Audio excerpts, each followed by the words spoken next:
Question 7 देखते हैं बेटा।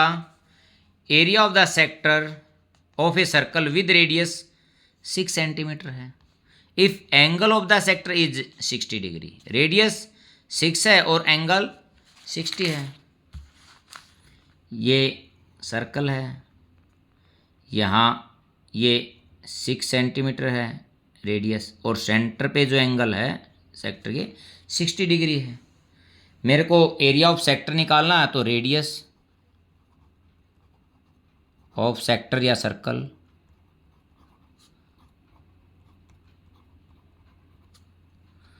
Theta 60 degree, area of sector Hindi में इसको त्रिज्याखंड बोल देते हैं, theta by 360 into pi r square.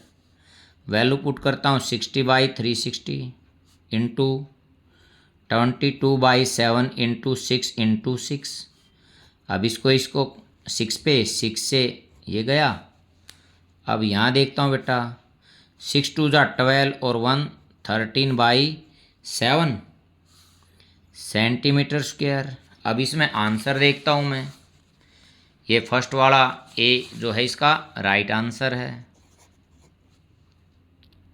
Question 8 देखते हैं बेटा। Surface area of the metallic sphere having the radius 2.1 sphere है ये, इसका रेडियस गिवन है।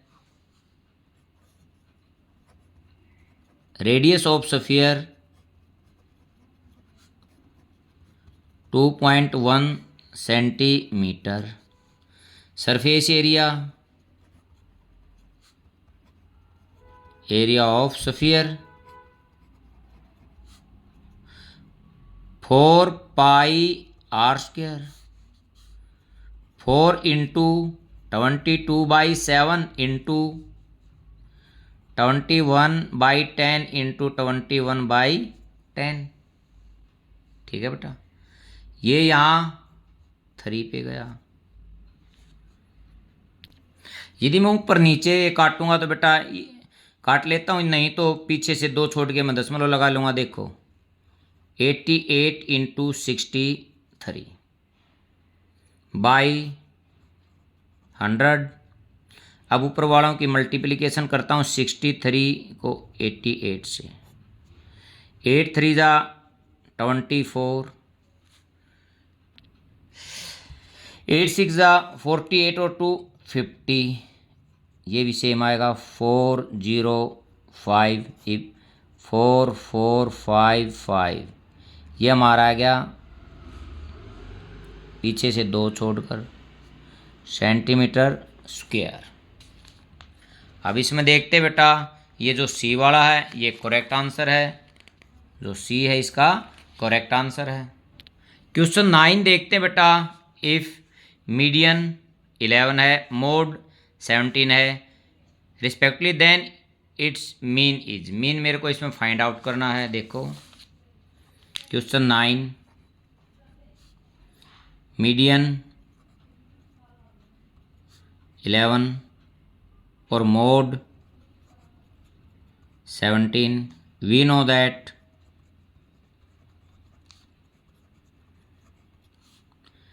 3 median is equal to mode plus 2 mean. ठीक है, अब मेरे को तो मीन फाइंड आउट करना है, तो इसको इस साइड लेके आ जाता हूँ। 3 median minus mode is equal to 2 mean. अब यहाँ वैल्यू पुट कर लेता हूँ, 3 into 11 minus 17 is equal to 2 mean, 33 minus 17 is equal to 2 mean. ये कितना बच गया, 16 इज इक्वल टू 2 मीन, और मीन कितना हो गया 16/2। कितनी वैल्यू आएगी 8। अब यहाँ देखता हूँ मैं 8 कौन सा है, बी है। क्वेश्चन 10 देखते हैं बेटा। For the following distribution sum of the lower limit of the median class and modal class. Median class और मॉडल क्लास की जो लोअर लिमिट हैं उनका मेरे को क्या करना है, सम फाइंड आउट करना है बेटा। बेटा यदि मीडियन क्लास के बारे में मेरे को निकालना तो पहले मैं कॉम्युलेटिव फ्रीक्वेंसी निकाल लूँगा, फिर वहाँ n/2 की वैल्यू निकालता हूँ। देखो पहले इसको मैंने यहाँ लिख दिया है 0 से 5, फ्रीक्वेंसी है इसकी 10, तो कॉम्युलेटिव फ्रीक्वेंसी भी यहाँ 10 होगी। और 5 से 10 ये है 15, तो आगे दोनों का सम 15 + 10 = 25। 10 से 15 ये है 12, आगे 25 + 12 37, 15 से 20 ये 20 फ्रीक्वेंसी है, 37 + 20 57, लास्ट जो है 20 से 25 ये 9 है, 57 + 9 ये हमारा आ गया 66। ठीक है बेटा, तो यहाँ मैं देखता हूँ n की वैल्यू कितनी है। नाउ n = 66, तो n/2 66/2 हमारा आ गया 33।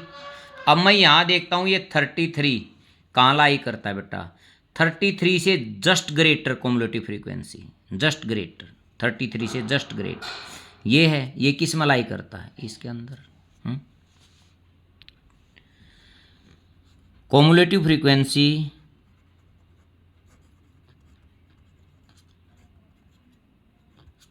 just greater than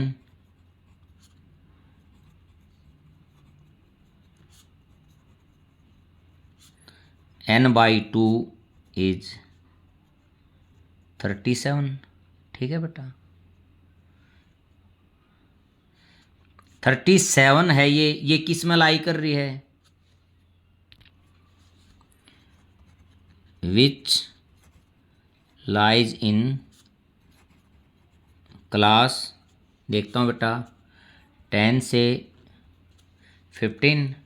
ठीक है, तो median class, so median class = 10 से 15, तो lower limit of median class = 10। ठीक है बेटा, अब देखता हूँ मॉडल क्लास की बात है। मॉडल क्लास में तो मैं देखता हूँ हाईएस्ट फ्रीक्वेंसी, देखता हूँ किसकी है, ये है। जो हाईएस्ट फ्रीक्वेंसी होती है बेटा, जो हाईएस्ट फ्रीक्वेंसी होती है उस जिसकी हाईएस्ट फ्रीक्वेंसी होती है वही मॉडल क्लास होती है। देखो इसकी 15 12 और ये 20, तो ये है। ठीक है, अब मैं यहाँ लिख देता हूँ हाईएस्ट या maximum frequency is 20, so model class is कितना आ गया बेटा, 15 से 20। ठीक है, तो lower limit of modal class कितनी आएगी, 15। मेरे को इसमें क्या निकालना था, sum of lower limits of median class and modal class. Median class की लोअर लिमिट कितनी थी, 10, और इसकी 15। आंसर आ गया 25। इसमें ये देखता हूँ बेटा 25 कौन सा है, बी है, तो हमारा बी वाला आंसर करेक्ट है। क्वेश्चन 11 देखते हैं बेटा। ए डाइस थ्रो वंस, एक पासे को एक बार उछाला जाता है, probability getting an odd number. देखते हैं ओड नंबर की प्रोबेबिलिटी निकालनी है। टोटल आउटकम्स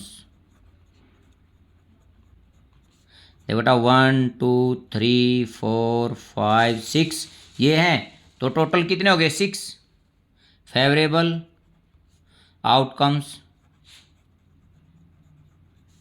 ओड नंबर है 1 3 और 5 कितना हो गया 3। रिक्वायर्ड प्रोबेबिलिटी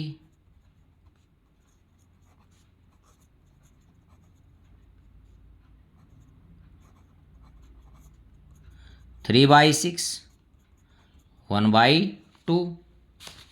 अब 1/2 देखते हैं कौन सा है बी है, तो इसका आंसर बी जो है वो करेक्ट आंसर है।